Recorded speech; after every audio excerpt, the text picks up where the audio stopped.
Hola amigos, ¿cómo están? Bienvenidos a la mesa de Greedo. Este es nuestro canal de YouTube y hoy día tenemos un tipo de contenido nuevo para nuestro canal. Se trata de una serie de entrevistas que esperamos hacer más seguido. Y pues para esta primera entrevista tengo el honor de estar acompañado por el gran escritor John Ostrander, un escritor reconocido con una carrera súper amplia que pues ha trabajado para las más grandes editoriales estadounidenses de cómics como Marvel, DC Comics. También ha trabajado en sus propios historias como Green Jack, entre otras, y es también muy conocido por el Escuadrón Suicida. Es el creador del Escuadrón Suicida moderno que ha tenido ya dos adaptaciones en el cine y además, por supuesto, en Star Wars es uno de los más importantes escritores de cómics que nos ha entregado cómics súper reconocidos, como es el caso de Star Wars Legado, Republic, la serie Amanecer de los Jedi, entre otras. Y pues son series que además nos han introducido a personajes sumamente importantes y reconocidos como Quinlan Vos, Aayla Secura, que dio salto a la pantalla grande, Kate Skywalker, Darth Talon, entre otras más. Así que vamos a hablar hoy día con el escritor John Ostrander. Mr. Ostrander, welcome to La Mesa de Greedo. Thank you for doing this. My great pleasure. Thanks. Well, this interview is just to, as you know, our audience is Star Wars fans. So we want to talk about mainly about your legacy in the Star Wars universe and talk about all the projects that you did that actually are really extensive as you work in Dark Horse doing Star Wars comics for over 10 years. So it's probably the longest run any other writer in Star Wars had that I can recall. So first, I just want to mention, I was just going to say most of the time I did it with Jan Dursema. right. Yeah, right. And I was thinking on writers, but of course, Jan Dursema also. And by the way, in Peru in 2013, it was the first time that a comic book of Star Wars was published. And it was actually the first comic they published here was Dawn of the Jedi, in Spanish, Amanecer de los Jedi. So Yeah. it's very interesting because the Peruvian fans were introduced to Star Wars comics with one of your works. So that's something that I just wanted to bring. So I want to start with something that I heard that you mentioned before, that you consider yourself a fan of Star Wars even before the original movie came out in 1977. So how that happened? What happened was, well, first of all, I'm a big comic book fan even before I became a writer in it, and I would make my weekly trips to my local comic book store, and I saw on the counter they had some copies of a paperback, which was the adaptation of the first Star Wars movie. Mhm. I knew nothing about it, so I picked it up. It looked interesting. I bought it. I went home and read it and said, you know, I like this a lot. If they can get even 25% of what's in the book on the screen, it should be amazing. Right. Well, they got 125% of what was in the book on the screen. And like everyone else, my jaw just dropped. So I was already looking forward to it when I first when when I stepped into the movie theater for the first time. That is really cool. So yeah, because I think at that time not many people knew about anything, and I don't know how much the book was distributed. So it was just amazing you had to read it before the movie came out. Yeah, yeah. In some ways, I almost wish I hadn't because it spoiled Yeah, all the surprises that was in it. right, So, which leads to a second little story. Before the second movie came out, Empire Strikes Back, right. I was very carefully avoiding any reference to it. I didn't want to know anything about it. I just wanted to go in and experience it. So I was at a small convention in Chicago talking with my friend Larry Sherritt, who was the uh, organizer of it. when Mhm. this and this the adaptation, the Marvel adaptation of Empire had just come out, and so this kid comes, and I had avoided that, and this 10-year-old boy comes up, and knowing Larry's in charge of the convention, he says, "Do you know if the Star Wars movie is going to be like the Star Wars comic book adaptation?" And Larry just shrugs and goes, "I don't know, kid. I haven't read it. I haven't seen it." Right. And then the kid says, "Because in the comic it says that Darth Vader is Luke's father." And I went, Oh, no. "Ah!" You know, I didn't kill him. I the urge was there, but no, the kid spilled, and I'm assuming there's no spoiler tags here because Yeah, that happened quite a while ago. But all my efforts to not know about it were destroyed. right. But I hope you, at the end, enjoy the movie as well. So, Oh yes, oh yes. In fact, it's one of my favorite Star Wars films. I think it's one of for the sure, best yeah. done. For most of us, it is the best film. So talking about your work, you started in Star Wars comics in the year 2000. I think it was with the Twilight story arc Yeah, that was part of the ongoing Star Wars series. You also yeah. had like a small story in Star Wars Tales, the anthology series, where you introduce Mhm. Vilmar Grark, right? Uh, one of most Yeah. one of the most beloved Devaronian in Star Wars, I think. Yes. And so Although I think the Twilight came out before the uh, the single story. So actually, okay, Billy showed up first in the Twilight story. yes, right. That's true. But I was interested how was working in Star Wars in those days because this was between episode one and two, and they were doing the prequels movies. So how restrictive it was to write a comic that was happening around those times, the same timeline as the movies, and do you have Mhm. restrictions? You have liveries. How was to work around those years? Well, when I came on to onto Dark Horse, of course, had been doing the ongoing series, but they had it was like an anthology title in that each story arc had different writers and artists on it. Mhm. I came in to fill in for Tim Truman, who was being the writer at that point because he was going to do a special project.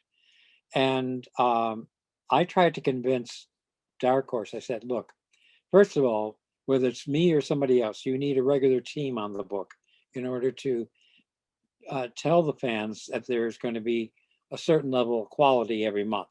That's how you're going to build a fan following. Secondly, create your own characters for the comic Mhm. because that way you'll trip less over the continuity problems that come in. So I said, create your own problems, characters that the readers can only find in the comics, and they'll follow those stories, but it'll be part of the greater Star Wars universe. And that's how I created Quinlan Vos, Aayla Secura, and Billy for that story. I didn't know it when I did that first story, Twilight, whether or not I was going to do any more than just that first storyline. But I did really, and I didn't insist on it. I just urged them very hard to have their own characters because again, that would draw the readers to the comic and give them the same sort of experience without tripping over continuity. And they liked that, and they went for it, and that became really a hallmark, I think, of the Dark Horse comics in that they created their own characters in the Star Wars universe, which expanded the universe. You know, it can Right. fill it in and added to it. Right. And it didn't just serve like tie-in books. They were actually just telling totally new stories that didn't depend on what was happening with the movies. Yeah, So, yeah, because when you were doing the movies, you couldn't do anything with Luke. You couldn't do anything with Han or Leia, you know, like without first extensively checking uh, mhm, with Lucas, and you had to check with. We always had to check with Lucas about everything, from the plot ideas to the plots, to the pencils, the inks, the colors, everything had to go through Lucas licensing and be approved. Uh, Right. so, so, and when you're working with the actual characters, you might also run into you. They had approvals on the likenesses of the characters. Hmm. Does it fall within a rough likeness of the actors? So you could be tripping over yourself. And comics tend to be on a very tight deadline to begin with. So doing that, boy, you could really quickly fall behind. Right. But then happens this that actually is that your characters appears in the movie, like with Aayla Yeah, Secura. So you were yeah. notified about this? Did you mention to you that they were interested in using her, or you just find out in the trailer how that happened? We found out along the way. You know, Okay. you have to uh, you have to remember that once a character is created for Star Wars, it belongs to Lucas licensing. They don't have to ask you Right. anything. You Right. know, uh, so yeah, they used Ayla in it. They used Quinn in the animated series later on. Uh, so yeah, and I understood that going in. You know what the rules are. You go by them, and you really have no complaint. Right. But I heard this, and you can confirm me if it is true or not, but that George Lucas at some point he um, actually read probably some of the comics that you did, and he liked what you were doing with Quinlan Vos and other characters. And that's what he actually wanted to introduce it in the movies. In the case of Quinlan Vos, he's mentioned in episode 3, and there's even a deleted scene in which he was going to die during Order 66. So, do you ever Mhm. get requested that maybe to not kill the character because we want to use it, or you never hear any kind of that input? Originally, Quinlan was going to die at the end of the Republic series of comics. Yeah. At the last moment, just before it was penciled, we were told. Well, first of all, we were told early, and again, I cannot speak to this as a fact because I've never heard it from George Lucas, but that George, because he was raised reading comics, he Hmm. enjoyed reading the Star Wars comics, and he enjoyed reading it with his son. So it was something that they shared.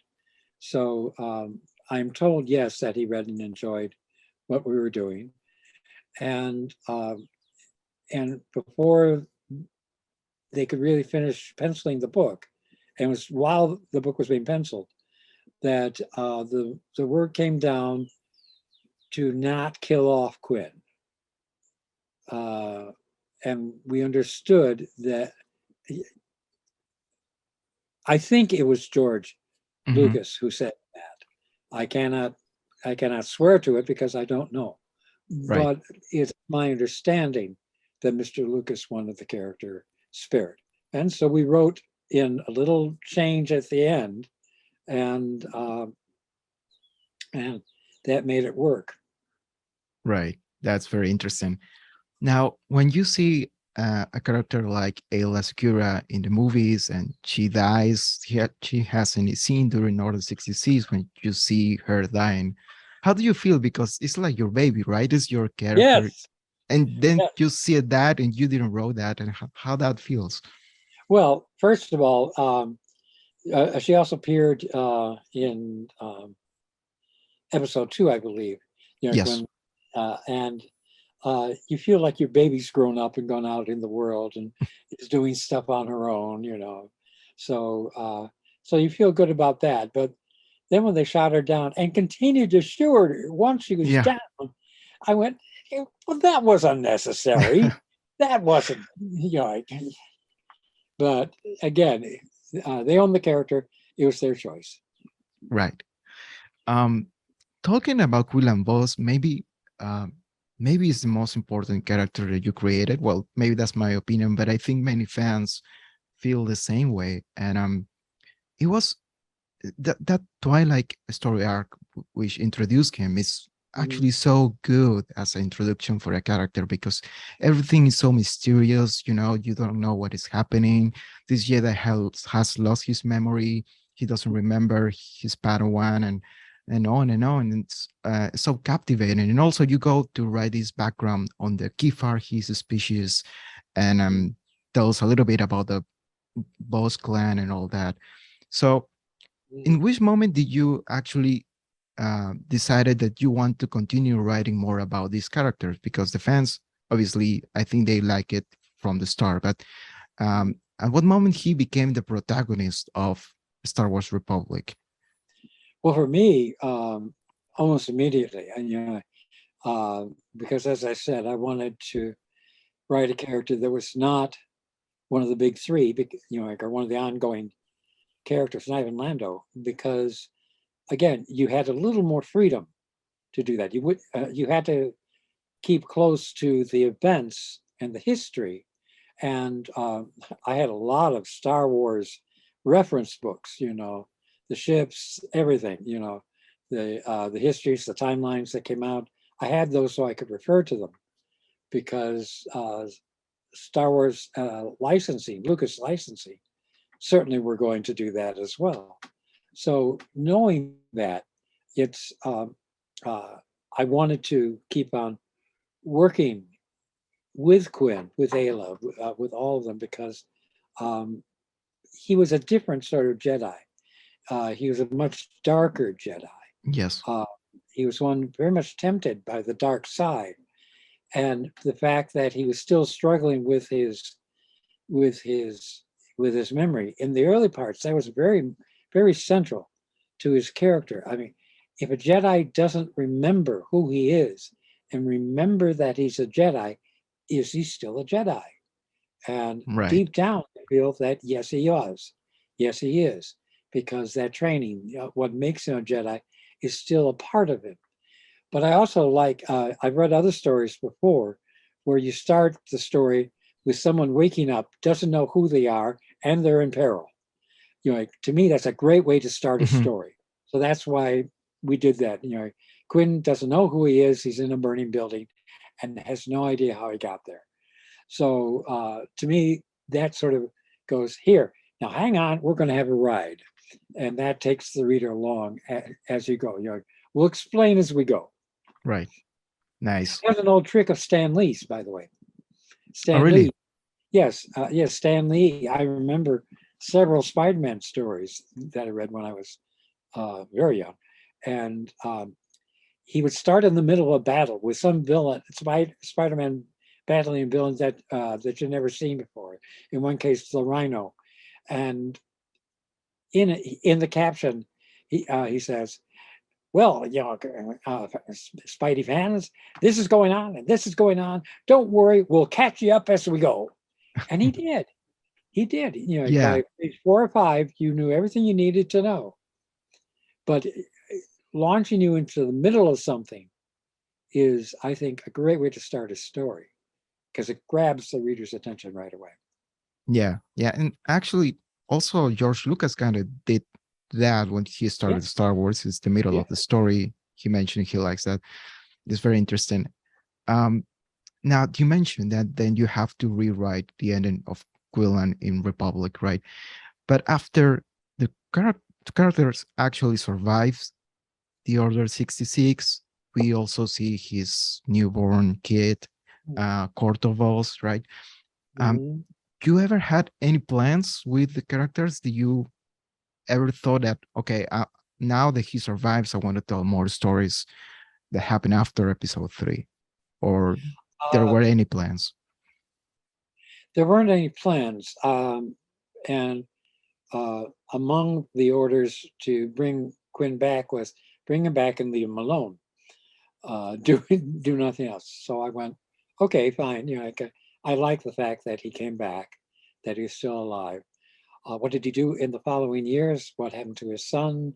What happened to his wife? What happened to Billy? All of that.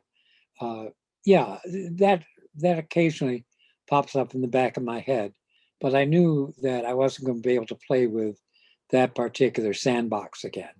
So I was content to leave it. Also, at that point, Jan and I were moving on to Legacy. Right. So I had more than enough to do with that. That's true.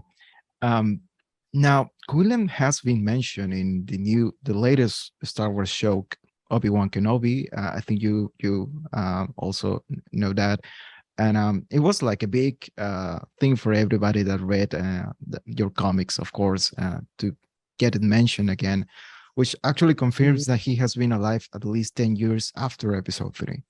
So Mm-hmm. For instance, yeah. apparently, Lucasfilm have plans or want to do something with him, maybe bring it a real uh, a TV project. We don't know exactly what they want to do with it, but it is very interesting because if he gets to be in a live action project, um, Mm. would you like to be like, maybe they want you to consult with you anything? Do you would like to be involved in some They're not capacity? obliged to. If they do it, they're not obliged to. Would I like to be? Sure, sure. Right. That would certainly be fun, but they would go in whatever direction they felt was best. And sometimes um, I remember this is a slight segue, but it sort of answers your question. Uh, when filmmakers adapt books, they prefer to work with dead authors because the dead author isn't going to object to what they're going to do with the Right. characters. And so I think that as far as they are concerned, I'm a dead author. Okay. Well, that's a little bit sad to hear, but I guess that was the case. Um, talking also about Republic, not everything was just Quillen Vos. You had other arcs like the Socorro Autumn, this Senate Guard, and there Yeah. was the Star of Republic. Always like that arc. But Mhm. there's also one single comic book, is the Republic number 64, which introduced this Jedi character that has uh, a friendship with Palpatine, and Yes. um, and actually, I just love that issue so much. The way you tell the story, that is like a series of flashbacks, and you go to the past to reveal exactly what happened, right? And this is just one shot. We never hear about this character Yeah. until James Lucino, the author, writes Dark Mhm. Plagueis, the novel. I don't know if you had the chance to uh, just check that out, because I knew you keep up with some novels sometimes to just Sometimes, but not as much. Yeah. I mean, right. so it's so expansive. I don't think you can keep up with Yeah, it is. It is a lot, and but that character, that Jedi character, was then used in this really. James Luceno novel. So I wonder, um, when you were writing your own comic books, you only work with, of course, Jen Sema or other artists, your editors, but also there was any time that between different authors will have talks or were planned things. How that happens, or it was just you and your editors? Just me and my editors and Jan. Okay, Yeah, I will say Jan also, in addition to be a wonderful artist, and I have a story to tell about Jan in a second, but also we would frequently plot together because one of my things that I like to do is I like to appeal to any given artist that I'm working with, to what they like to do, what is their strong points, because I think you get a better story that way. I compare it to being part of a band. I right. may play lead guitar or something like that, but I want to hear from everyone so that everyone has a part in it. Now, the story that I want to tell about Jan, which shows just how incredible she is, um, she based Quinn on a character that she saw in the background of Phantom Menace in the cafe scene Mhm. where Jar Jar almost gets strangled. Uh, but he was sitting at a table in the background for a split second. But Jan saw him, and this was before the video came out, so you didn't have a chance to take it and stop it and look there. No, she saw it in the moment and said, "Oh, that's him," and retained it, and then drew him. So Quinn is actually in episode one. Right. Yeah. And it's a split of a second. You see this character in the background, and Mhm. she might find it aesthetically interesting. So you she wanted, maybe, okay, I want to draw that, right? And that's why she shows it. And but it's very interesting because I think now they consider Quinlan to be canon, and in episode one is key, that character we see that you saw, they retcon it, so it's Quinlan Vos, and that's very Mhm. interesting.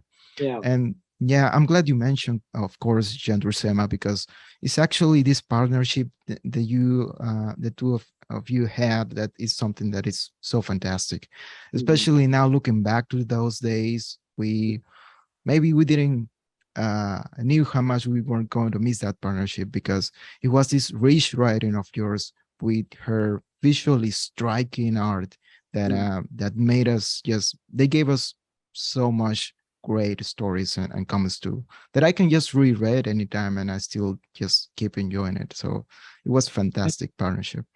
Thank you, Jan. If anything, was an even bigger Star Wars fan than me. Wow. Uh, she had all these models. You know, she had this Mhm. huge model of the Millennium Falcon. You know, there. Her house was full of stuff like that. She knew more about the history and stuff like that uh, uh, about Star Wars. You know, like the details and stuff. It got to the point. In fact, overall, as I said, we had to submit anything to Lucasfilm licensing, and Mhm. occasionally they would send us back a note, either on the art or the plot, and they would say, "Well, we want you to change this because we don't think of that Star Wars." And we would go, "We will do that if you really want us to, but this is where it comes from. This is where it has appeared before. This is where something like that is part of it. We'll change it if you want."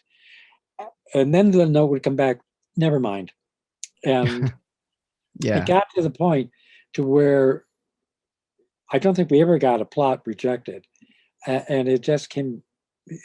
They trusted us because they knew that we loved and understood and knew Star Wars really, really, really well. Yeah, So that's exactly, that's what we read in those comics actually get, that these guys actually get to Star Wars and they know what they're doing. So it mhm. tells, you know, in the stories and the art and everything. So We are fans like all of you. You know, before we started working on it, we were fans. You know, we brought our own love of Star Wars to the work that we do. So I think in a way that the fans recognize another fan is there. And so you can trust our work because it isn't just a job. It's, you know, like it's working in a playground, in a sandbox that we were so happy to be in. right. um some people think that your stories are more mature, more adult, that what actually Star Wars regularly is in the movies. And I have that feel too, but not that much. But maybe your stories are a little bit more grittier and um, go more in depth in some details. So is that by design? Is something that you want to bring to Star Wars, or that is something just naturally happens? Do you And want that to? happens when you want a story from me. You should know what sort of stories that I write, Mhm. and so I bring who and what I am to the work. You Right, know, if they're a little bit more adult, I think Star Wars can take it. I think that Star Wars can go in that direction. It can be stuff for kids as well. I did some Star Wars Adventures books as well, and those were designed to be more for kids, and I wrote accordingly. But I the Star Wars books that, or any story, as essentially that I write, you're going to find out that I go in for theme, for characterization, and I anticipate that you, my reader, is a little bit more adult and can right. follow along and enjoy it. Yes, yes, definitely. That's something that I enjoyed about your writing uh, in Star Wars. It feels different, but it still is the same essence of what Star Wars is. So it never is a huge departure in any way. Mhm. Um, so you have many important projects because you got to work with Republic that deals with what was happening during the movies, the prequels, and then you have Legacy, which is just an amazing project. Um, how that started? Who was the idea of Well, that going Jan, so far in this in the history of Star Wars? well, Jan and I, we knew the Republic was ending with when the final film was coming out. We were told, okay, Republic's going to end. What do you want to do next? And so Jan and I sat down, and it was like, I forget whether Jan or I, but did. We thought about sort of kicking it into the future a little bit more. Um, I, as a reader, I always want to know, well, what happened next?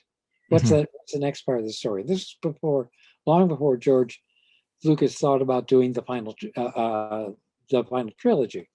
Um, so 7, 8, and 9, and so I said, if I, as a reader, I want to know what happened eventually, and so we agreed that we were going to kick it down the timeline and come up again with new characters, but also build off of what had been done not only in the movies but in the novels and the other comics as well, Hmm. uh, using the reformed empire, using the Yuzhan Vong, uh, using everything that had been there.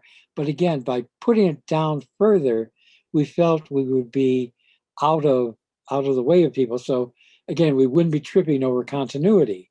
We would be able to use what's been established, but we wouldn't have to worry about what anybody else was doing. That eventually changed because Star Wars saw that what we were doing was being popular, so they did bring it up to that time. We did have to uh, be more careful about other people's continuity in it, but it was great fun, and I think one of our biggest successes was Legacy. Our basic idea for Cade Skywalker Yeah. was, uh, what if Han Solo had a lightsaber? Hmm. Like, as the basis of the character. And Jan liked doing space pirates as well, and so we got into all of that, and we created another version of the Sith and another version of the Empire. And because Jan couldn't do every issue because she's so meticulous, on the fill-in issues, we branched out to other characters Hmm. that were in there, and that really created a whole sense of that era and that time that people really appreciated. Yeah, definitely. It's a fantastic era, fantastic project. But I remember that at the start, some people were skeptical because they saw a new empire, a new Sith, and they said, "Okay, this is maybe a little bit uh, it contradicts some of the things we have seen." But then just very quickly, everybody got on board, and we enjoyed that run so much. Yeah. Um, as I saw that Darth Talon, one of the main characters, was Mm-hmm. being considered by George Lucas to appear in his proposed episode 7 that didn't happen. Um, so that will have been fantastic, right? At least he likes Twi'leks apparently, so Yeah. he like your Aayla Secura, and probably he will introduce Darth Talon also in his movies. Um, I will say that at conventions, when I see the cosplayers, Darth Talon and Ayla are two of the very popular characters among female cosplayers, and they are fun, and they're certainly fun to look at. There was at one Star Wars convention, I think it was, and I was at the Dark Horse booth, and there was this one woman, young woman, with her friend, and they came out, and she was dressed as Darth Talon, and she really knocked it out. And so I paused and came up to her when everyone else sort of passed away for a bit. I said, "Hi, I'm your daddy." And she took and she gave a look at me like, "What?" I said, "I'm the guy who co-created the Oh yeah. character you're based on." And then she went, "Oh, aren't you cute?" And I said, "Yes, certainly, I'm cute." Um, but yes, I've seen a lot of Darth Talons at different Yeah. conventions. Actually, my girlfriend is in the File First. I don't know if you have heard of the group. Uh, No, they they do costumes of Star Wars villains, and ah, she does a Darth Talon, ah, actually. So wonderful. it's yeah, yeah. It's the only one I know improved that does it. So Yeah, yeah. So for just finishing this interview, it has been such a pleasure to talk with you, Mr. Strander. If you ever get uh, call maybe by Marvel that now has the rights of Star Wars, and they ask you to write more Star Wars comics, will you be on board? yeah, yeah. I would. I've actually got in the back of my mind a Han Solo story that I Okay. think would work well. I wrote Han once when I did uh, uh, when I did the Empire series that I did with the spy Mhm. agent of the Empire, and so yeah, I enjoy playing with Han. Right. Yes, I remember Agent of the Empire. It was a different character, but Yeah, yeah, that was a great. It was like James Bond on Star Wars, right? It was really that's cool how I too. sold it. Randy Stradley asked me if I had anything else. I told him about Agent of the Empire. I said, Star Wars meets James Bond, because as I pointed out to him at the time, the two actually have a lot of places where they overlap.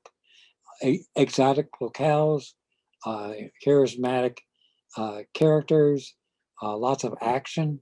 So uh, the two actually blended very well. Yeah, totally. Well, thank you very much, Mr. Ostrander. We just ran out of time. It has Oh, been a pleasure talking with you about Star Wars, and hopefully I can also interview Jan Dursema soon. okay. Yeah, Yeah, my pleasure. I've enjoyed it a lot. thank you. Thank you.